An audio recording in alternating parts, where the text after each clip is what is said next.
Welcome to the deep dive. Today we're plunging into something incredibly important and moving fast, the Iran-Israel conflict. Specifically, that huge escalation we saw on June 22nd, 2025.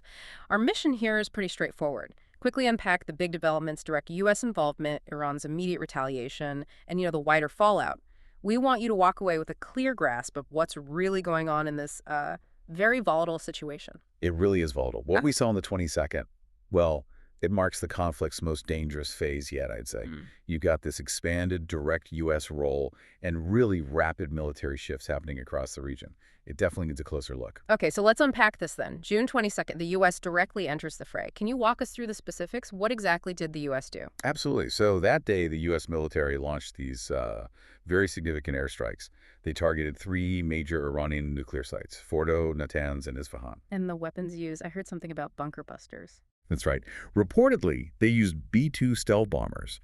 And yes, equipped with these massive 30,000-pound bunker buster bombs. Yeah. Using those specific weapons. Well, it really underscores the U.S. intent here, aiming for, complete destruction of these hardened underground facilities. It signals a much tougher stance. And President Trump's comments afterwards. He claimed the sites were, quote, completely and totally obliterated. And he issued a pretty stark warning, too.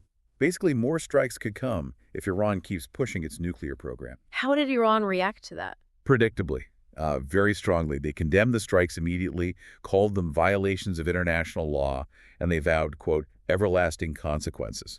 Strong words. Everlasting consequences. And they didn't wait long to act on that, did they? What was Iran's immediate retaliation like? No, they didn't wait at all. The response was incredibly swift. The very same day, June 22nd, Iran launched multiple waves of ballistic missiles and drones aimed directly at Israel. Same day. Wow. Yeah, same day. It wasn't just tit for tat. It really shows their doctrine of rapid response. And importantly, bypassing proxies this time for direct engagement. That's a big shift in how these conflicts usually play out in the region. And the impact in Israel? Well, initial reports mentioned scores of civilians injured. Cities like Tel Aviv, Haifa, Ramat Aviv, Ness Ziona. The numbers were around 16 to 23 injured, initially one person moderately, the others with minor injuries. There was also infrastructure damage reported, some in residential areas, even near hospitals. And I remember reading something about air raid sirens. Yes, that's a key detail. There were reports, particularly from areas like Haifa, suggesting apparent failures of the air raid alerts, which is, well, surprising. Could point to the unexpected nature of the attack, or maybe even limitations in sophisticated defense systems. Something to watch. Right. So U.S. strikes, immediate Iranian retaliation. This obviously sent ripples outwards. Let's pivot to those repercussions. What happened regionally, globally? Immediately, Israel confirmed airspace closures. Schools were shut down, public gatherings banned. You see the direct impact on daily life right away. And internationally. The UN's nuclear watchdog, the IAEA, they convened an emergency meeting right after the American strikes. They reported no signs of radiation leaks from the hit sites, which is obviously crucial. But the meeting itself shows the level of global concern. Any other countries reacting? Yes, we saw India, for example, starting to evacuate its nationals from Israel. That shows how quickly other nations perceive the risk escalating. Okay, so connecting this to the bigger picture, what does this exchange tell us about the military balance now, particularly Iran's capabilities after these events? Well, if we look at the analysis coming out, there's a strong suggestion that Iran's missile capacity is being significantly eroded and quite rapidly. Reports indicate many launchers destroyed, stockpiles are dwindling. This isn't just about the numbers. It points to a potentially critical vulnerability for Iran right now. And on the other side, Israel. Israel, clearly benefiting from that strong U.S. support, seems to have a considerable operational edge. They've demonstrated the ability to strike deep into Iranian airspace, apparently with minimal resistance met. That does raise a big question then. It does. What does this operational edge, this apparent erosion of Iran's retaliatory power mean for the near future?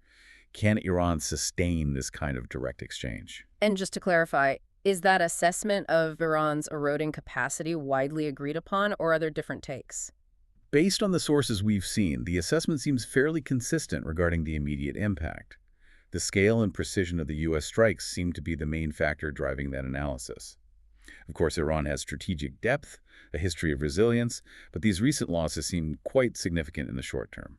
So, given all this, what does it all mean for what comes next? What are the immediate future considerations? Where do things potentially go from here? Well, President Trump has indicated decisions on, further U.S. involvement will be made within about 2 weeks.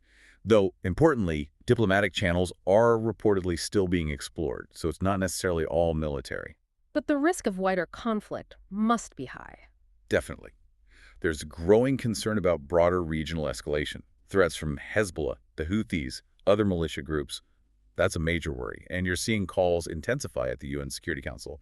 Iran's delegation, the IAEA, they're pushing for restraint, for oversight. Reflects that global anxiety. Okay, so let's just quickly summarize this for you. The conflict, ongoing since June 13th, really kicked into high gear on June 22nd.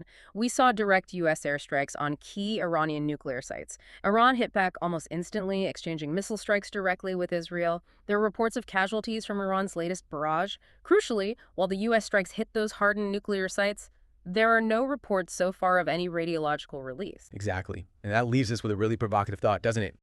Given these rapid military shifts, this apparent erosion of Iran's missile capability versus Israel's operational edge, what does all this volatility actually mean for the chances of de-escalation?